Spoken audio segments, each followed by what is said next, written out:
au Caire. Il est 16h40 local quand l'avion présidentiel de la République démocratique du Congo s'est posé sur le tarmac de l'aéroport de Caïro. En provenance de Khartoum, le président en exercice de l'Union africaine vient poursuivre le travail de facilitation qu'il a entamé depuis Kinshasa afin de trouver un compromis sur la question du barrage de la Renaissance éthiopienne dont les travaux sont arrivés en phase finale. Contrairement à ses habitudes, le président de la République d'Égypte, Al-Sisi, a fait le déplacement de l'aéroport du Caire pour accueillir son hôte de marque et président de l'institution panafricaine. Pour marquer cet instant solennel, une aide d'honneur a été organisée au terminal présidentiel du Caire. Au salon d'honneur de Caïro, les deux personnalités se sont retirées pendant une vingtaine de minutes avant de se rendre au palais présidentiel Héliopolis, lieu prévu pour les pourparlers. Au hall du palais présidentiel, les deux personnalités ont posé pour la postérité avant d'entamer les échanges proprement dits. Devant la presse congolaise et égyptienne, le président égyptien Abdel Fattah al-Sisi n'a pas caché son admiration et respect au leadership panafricain du président Félix-Antoine Tshisekedi Tshilombo, totalement impliqué dans une démarche conciliante des partis. Dans son rôle de facilitateur, le président Félix réaffirme son engagement d'aboutir à un règlement complet et définitif pouvant ouvrir une nouvelle page de coopération entre les trois pays voisins du bassin du Nil. Je confirme également que vous êtes exactement disposé à trouver un accord avec les frères éthiopiens et que vous avez encouragé l'initiative de ma présidence en exercice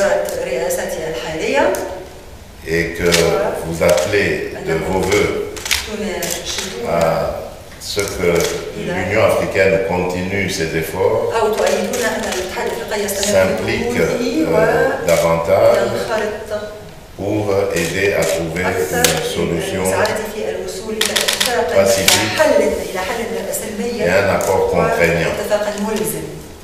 Et je vous remercie également d'avoir accepté de tout cœur de vous rendre à Kinshasa pour un éventuel sommet concernant justement ce problème du barrage de la Renaissance. Et je me réjouis de constater qu'à l'étape du Soudan et de l'Égypte, il y a lieu d'être optimiste quant à une issue heureuse de la question. Maintenant, il ne reste plus qu'à me rendre à Addis Abeba, en Éthiopie. Comme à Khartoum, le chef de l'État a échangé dans un premier temps en tête-à-tête avec son homologue avant d'élargir le cercle des discussions avec les ministres des Affaires étrangères et les ministres sectoriels concernés par la gestion des eaux et de l'environnement. Les discussions du Caire n'ont pas donné lieu à une communication publique car les mêmes échanges auront lieu avec les autorités éthiopiennes. En attendant une solution coulée sous forme juridique, les interlocuteurs du président de l'Union africaine s'accordent à reconnaître que le dialogue direct reste le seul moyen de parvenir à une solution idoine. Depuis la tripartite de Kinshasa, le président Félix-Antoine Tshisekedi Tshilombo n'a cessé de rappeler que le barrage de la Renaissance éthiopienne en tant que grand projet intégrateur ne doit pas être source de malheur, mais au contraire, il devrait servir de modèle dans le cadre de la zone de libre-échange continentale africaine.